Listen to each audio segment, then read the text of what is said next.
बिस्मिल्लाहिर्रहमानिर्रहीम। अस्सलाम वालेकुम नाज़रीन, आप यूट्यूब चैनल देख रहे हैं। मैं इमरान खान हूँ। सबसे पहले जो अडियाला जेल के हवाले से ख़बर है वो ये है कि इमरान खान साहब की बहनें इमरान खान साहब को कल सुबह फिर अडियाला जेल में मिलने के लिए जाएंगी। अब इनके दो ही काम रह गए हैं, या तो ये अदालतों में जाते हैं या ये अडियाला जेल में जाते हैं अपने भाई को मिलने के लिए, इमरान खान साहब की खैर खबर लेने के लिए, और दोनों जगह पे इन्हें कोई कामयाबी नहीं मिल रही। वजह पाकिस्तान की मिलिट्री एस्टेब्लिशमेंट है, उन्होंने दीवार के साथ लगाया हुआ पूरे ख़ानदान को। इमरान खान साहब के बारे में इंफॉर्मेशन या उनके ख्यालात को आवाम तक पहुंचाने का जो वाहिद मुस्तनद ज़रिया बाकी बचा है वो इमरान खान साहब की ये बहनें हैं। अब इमरान खान साहब की बहनों को भी मिलने नहीं दिया जा रहा। आखिरी मुलाकात 2 तारीख को हुई थी, उसके बाद से लेकर अब तक मुलाकात नहीं होने दी गई। इमरान खान साहब को लगातार बड़े लंबे अरसे से कैद तन्हाई में रखा हुआ है, जिसको इमरान खान साहब खुद एक टॉर्चर से तशबीह दे रहे हैं कि ये जिस्मानी टॉर्चर से ज़्यादा ख़तरनाक है। मैं इसकी खुद भी गवाही दे चुका हूँ कि जिस्मानी टॉर्चर बहुत आसान होता है ज़हनी टॉर्चर की निस्बत। जब आपको कैद तन्हाई में रखा जाए तो ये आपको तोड़ने के लिए सबसे मौसर हथियार के तौर पे इस्तेमाल होता है। अब इमरान खान साहब की बहनों ने दोबारा जो बात की है, उन्होंने कहा जी कि हम जाएंगे अपने भाई के लिए और हम वहाँ पे रुकेंगी। इमरान खान साहब की बहनों ने कहा, और उन्होंने कहा जी कि हम पहले 12 बजे उठकर आ जाते थे, लेकिन अब हम धरना ख़त्म नहीं करेंगे, 12 बजे के बाद भी वहाँ पे बैठेंगे। उनसे बड़े सवालात किए गए कि आपके ऊपर वाटर कैनन का इस्तेमाल किया गया, आपको परेशान किया गया। तो मुख्तलिफ़ सवालात का जवाब देते हुए अलीमा खानम ने कहा कि इमरान खान 2 चीज़ें कभी नहीं छोड़ते। एक, इमरान खान अपने अल्लाह को नहीं छोड़ते, अल्लाह रब्बुल इज़्ज़त पे उनका भरोसा रहता है। और नंबर 2, वो वर्जिश नहीं छोड़ते, यानी वो अपनी जिस्मानी फ़िटनेस के लिए कोई ना कोई एक्सरसाइज करते रहते हैं। ये इमरान खान साहब को अगर सेल के अंदर बंद भी कर देते हैं तो वो अपने सेल के अंदर भी वर्जिश कर लेते हैं, वो अपनी वर्जिश की रूटीन नहीं छोड़ते। और ये जवाब ख़ास तौर पे उन्होंने दिया उस वक्त जब एक सोशल मीडिया पे वायरल तस्वीर, जिसके बारे में मैंने पहले आपसे बात की थी कि बज़ाहिर ये आर्टिफिशियल इंटेलिजेंस की एक तस्वीर लग रही है, तो अलीमा खानम ने उस तस्वीर को देखकर ये कहा कि उन्हें लगता है कि ये इमरान खान की असली तस्वीर है। और ये तस्वीर असली इसलिए उन्हें लगी कि उन्होंने इमरान खान को इस हालत में देखा, यानी उन्हें लगता है कि ये इमरान खान साहब की रियल पिक्चर है और इसी तरह के इमरान खान साहब दिखते होंगे या इसी तरह के इमरान खान साहब हैं। ये अलीमा खानम साहिबा ने कहा। अब देखें, ये तस्वीर असली है या नकली है, पिछली वीडियो तक तो मुझे नहीं पता था। हमने कुछ तहकीकात की, कुछ दोस्तों ने इसमें मदद की, तो उनका ये बताना है कि ये तस्वीर असली शायद नहीं है और इसमें आर्टिफिशियल इंटेलिजेंस का इस्तेमाल किया गया है, लेकिन बड़ा खूब इस्तेमाल किया गया है। और करीब तक पहुंचे हैं वो लोग जिन्होंने ये तस्वीर बनाई है, यानी ये कैमरे से नहीं खींची गई, ये कंप्यूटर के ज़रिए से बनाई गई तस्वीर है। मुबैना तौर पे मैं इसलिए कहूँगा कि मेरे पास कोई कंक्रीट एविडेंस खुद नहीं है। इमरान खान साहब की बहनें कह रही हैं अगर कि ये इमरान खान की रियल पिक्चर हो सकती है, लेकिन उन्होंने इमरान खान साहब की ये हालत कैद तन्हाई में डाले जाने से पहले देखी थी। ये बात उन्होंने कंफर्म की कि अगर ये इमरान खान है तो ये उनकी तस्वीर कैद तन्हाई में डाले जाने से पहले की है, यानी फिर इसका मतलब है ये तस्वीर अक्टूबर की, उन्हें लगता है कि अक्टूबर की हो सकती है या सितंबर की हो सकती है। और इमरान खान साहब के पसीने दिखाई भी दे रहे हैं इस तस्वीर के अंदर, और वर्जिश का उन्हें शौक तो है। अगर इमरान खान इस तस्वीर की तरह दिखते हैं या इस तस्वीर की तरह वो हैं जो अलीमा खानम ने कहा, अब ये तस्वीर असली है या नकली है ये बहस आप छोड़ दीजिए। अगर इमरान खान की बहन कह रही है कि उन्हें ये तस्वीर असली लगती है तो इसका मतलब ये है कि इमरान खान साहब कैद तन्हाई में डाले जाने से पहले, यानी चंद माह पहले तक इसी तरह के दिखते थे या इस तरह का उनका फिटनेस लेवल था। तो फिर जिन्होंने इस्तिस्ना लिया उन्होंने ठीक किया। अगर वाकई इमरान खान साहब इस तस्वीर की तरह दिखते हैं तो इस्तिस्ना लेने वालों ने बहुत अक्लमंदी का फैसला कर लिया, और मेरे ख्याल में जो बाकी लोग बचे हैं उन्हें भी फिर इस्तिस्ना ले लेना चाहिए। उनका बनता है इस्तिस्ना लेना जिन्होंने लिया, और जिन्होंने नहीं लिया उनका भी बनता है कि वो ले लें अगर इमरान खान साहब इस तस्वीर के आसपास भी दिखते हैं तो। क्योंकि मैं जिस इमरान खान को लास्ट टाइम मिला था वो ज़ख्मी थे, उन्हें गोली लगी हुई थी और उनके मल्टीपल इश्यूज़ थे, उनका वज़न भी बढ़ा हुआ था। लेकिन अगर जेल के अंदर उन्होंने हार्ड एक्सरसाइजेज की हैं और अपने आप को मेनटेन किया है तो इमरान खान साहब फिर बेहतर पोजीशन में हो सकते हैं। और बहुत सारे लोग जो इमरान खान को मिलकर आते हैं वो ये कहते हैं कि इमरान खान साहब पहले से ज़्यादा फिट दिखाई देते हैं। शेर अफजल मरवत पे अलीमा खानम ने रिस्पॉन्ड किया। उन्होंने कहा जी शेर अफजल मरवत पर जो लोग बात करते हैं मुझे उन पर तरस आता है, जो शेर अफजल मरवत को सुनते हैं। और शेर अफजल मरवत जैसे और भी हैं जिनको एजेंसी वाले छोड़ते हैं। फिर उन्होंने कहा जी मेरी बहनों को जानबूझकर निशाना बनाया गया, बाकायदा एम किया गया, टारगेट करके उन्हें निशाना बनाया गया और उनके ऊपर वाटर कैनन के प्रेशर का इस्तेमाल किया गया। वो उठती थी, प्रेशर से उन्हें फिर गिरा दिया जाता था, वो उठती थी, उन्हें प्रेशर से फिर गिरा दिया जाता था। तो फिर एजाज खान जो है वो जाके वाटर कैनन के आगे खड़ा हो गया और उसकी वजह से वाटर कैनन का प्रेशर जो है वो मैनेज हो गया, यानी उसने प्रेशर अपने ऊपर ले लिया और फिर इमरान खान की बहनें जो हैं वो वहाँ से निकलने में कामयाब हुई। इसके बाद एक और ख़बर है मेरे पास, और वो ये है कि इमरान खान साहब के तशद्दुद के हवाले से आलमी सतह पे बहुत कवरेज हो रही है और ये मेरे पास इसकी कवरेज के बहुत सारे पेजेस मौजूद हैं। अक़वाम मुत्तहिदा ने जब आवाज़ उठाई इमरान खान साहब पे तशद्दुद के हवाले से तो लगातार आलमी मीडिया इसको रिपोर्ट कर रहा है। यहाँ पे चंद मिसालें मैं आपके सामने रखता हूँ। गल्फ टुडे, ये अरब ममालिक का एक बड़ा तगड़ा जरीदा, इसने लिखा है। वर्ल्ड न्यूज़ ने लिखा है इसके बारे में। फिर इसके अलावा ये दीगर कुछ और प्लेटफॉर्म्स हैं जो लगातार लिख रहे हैं इस बारे में कि इमरान खान साहब को कैद तन्हाई में रख के। द इकनॉमिक टाइम्स ने भी लिखा है इसके बारे में कि इमरान खान साहब को जो कैद तन्हाई में रखा गया है ये एक तशद्दुद है और लगातार इमरान खान साहब के ऊपर ये तशद्दुद किया जा रहा है। अक़वाम मुत्तहिदा ने इस बात की डिमांड की है कि इमरान खान साहब पे इस किस्म का जो तशद्दुद है ये बंद किया जाए। खबर यह है कि United Nation expert calls for an end to Imran Khan solitary confinement in human detention conditions. ये जनाब अब मुतालबात हैं, दुनिया भर के अखबारात में छप रहे हैं। इमरान खान होगा तो खबर आलमी सतह पे जाएगी और आलमी सतह पे एहतजाज भी होगा। पिछले वीलॉग में आपको मैंने चंद मिसालें दी थी, इस वीलॉग में भी आपको मैं बता देता हूँ। अभी नॉर्वे की पार्लियामेंट के सामने पाकिस्तानियों ने बड़ा तगड़ा एहतजाज किया, वहाँ इकट्ठे हो गए और अब आहिस्ता आहिस्ता आप देखेंगे यूरोप में एहतजाज होगा, अमेरिका में एहतजाज होगा। ओवरसीज़ पाकिस्तानियों में एहतजाज की एक नई वेव शुरू होने वाली है और ये आने वाले चंद महीनों में बहुत तेज़ हो जाएगी, क्योंकि ओवरसीज़ पाकिस्तानियों को बहुत हरासा किया गया है। फिर ओवरसीज़ पाकिस्तानियों को ज़ाती लड़ाइयों में उलझाया गया, ओवरसीज़ पाकिस्तानियों की जो फैमिलीज़ हैं उनको तंग किया गया। लेकिन अब ओवरसीज़ पाकिस्तानियों ने दोबारा से इकट्ठे होने का फ़ैसला किया है। डिफरेंट प्लेटफॉर्म्स के ज़रिए वो इकट्ठे हो रहे हैं, एक दूसरे का हाथ थाम रहे हैं और अलग अलग प्लेटफॉर्म्स के ऊपर वो आवाज़ बुलंद करेंगे पाकिस्तान में होने वाली इंसानी हकूक़ की खिलाफ वर्जियों पे। और पूरी दुनिया के अंदर आप बहुत सारे एहतजाज, बहुत सारे प्रोग्राम, बहुत सारी चीज़ें आप आने वाले दिनों में देखेंगे और इसको इंशाल्लाह हम सब मिलकर यकीनी भी बनाएंगे।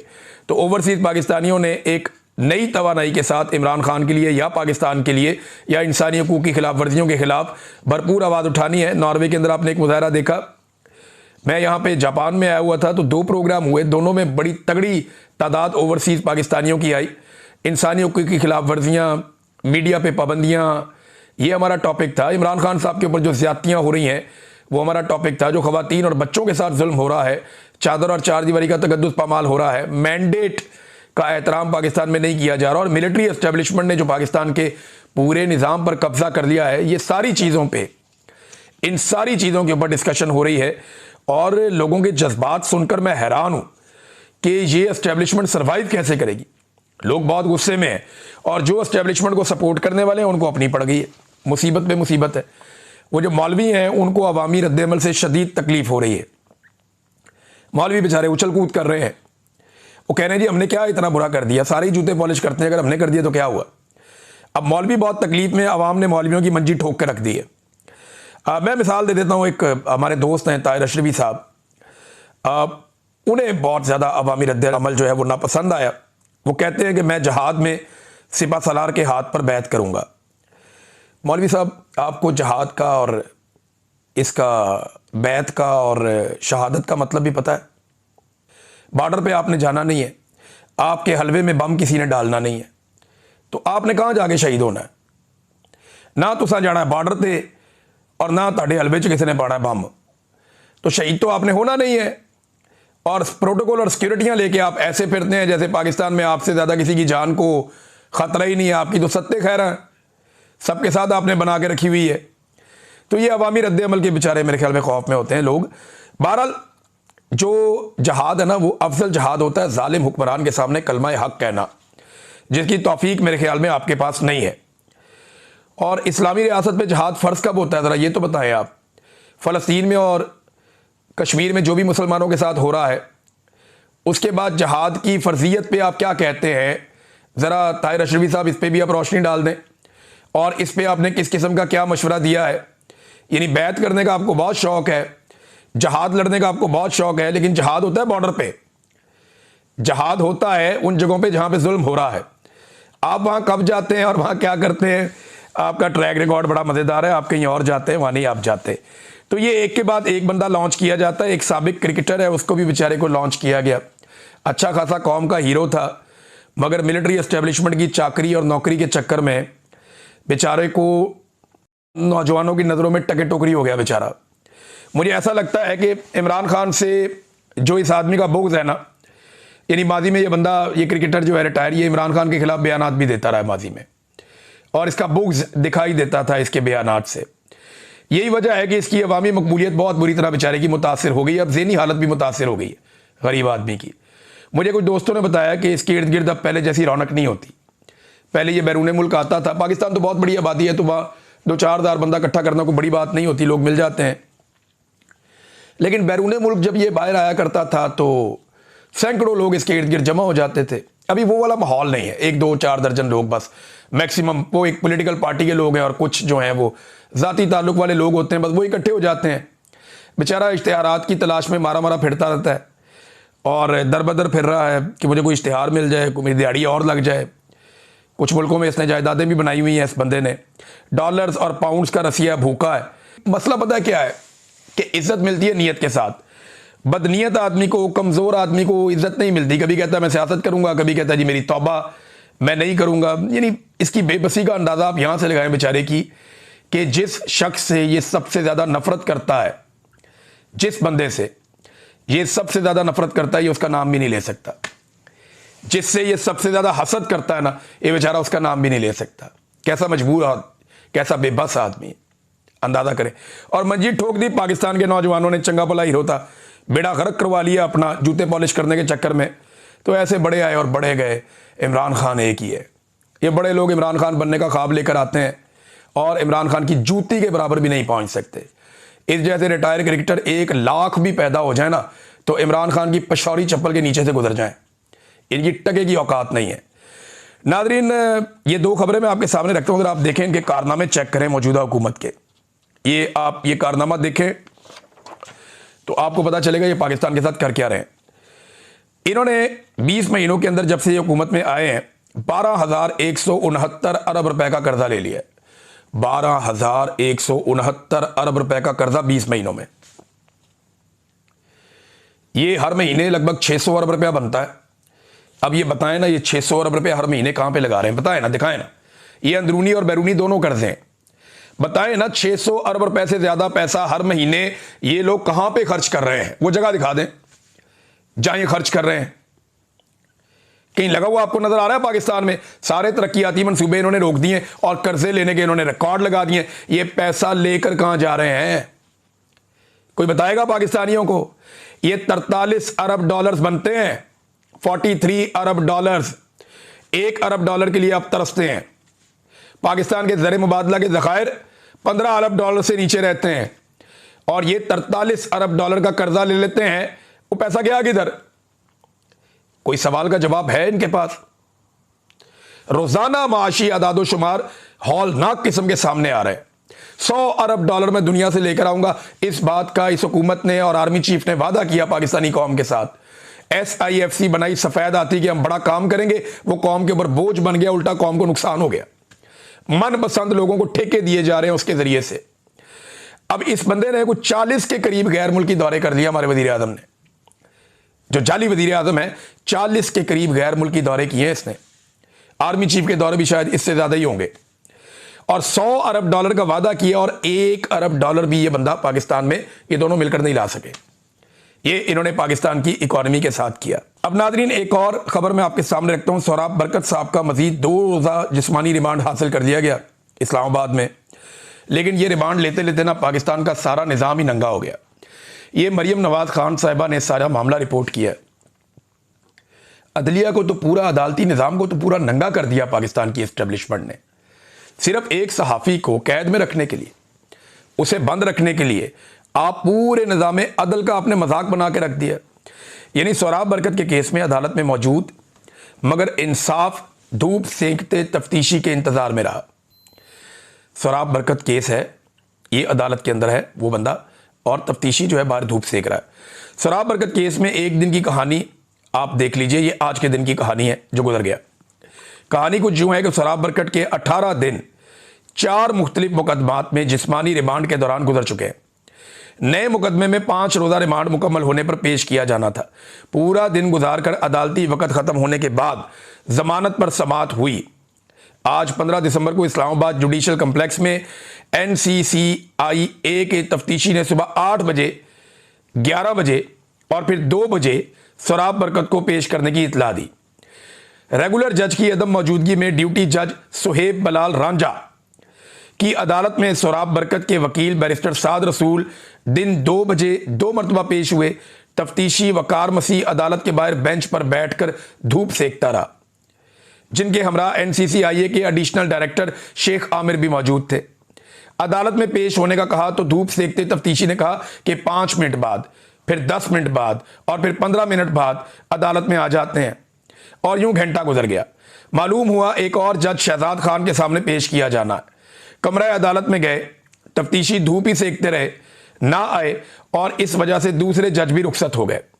तीसरे जज अब्बास शाह की अदालत को NCCI के अमले की जानिब से चेक किया गया, वो जज साहब भी जा चुके। तो आखिर में जज मोहम्मद इमरान की अदालत में इंसाफ की किस्मत जागी। अंदाजा करें आप कि जज आ रहे हैं, पूछ रहे हैं, ये बाहर धूप सेक रहे हैं, अदालत में पेश नहीं हो रहे। ये है नाजरीन पाकिस्तान का निज़ाम इंसाफ।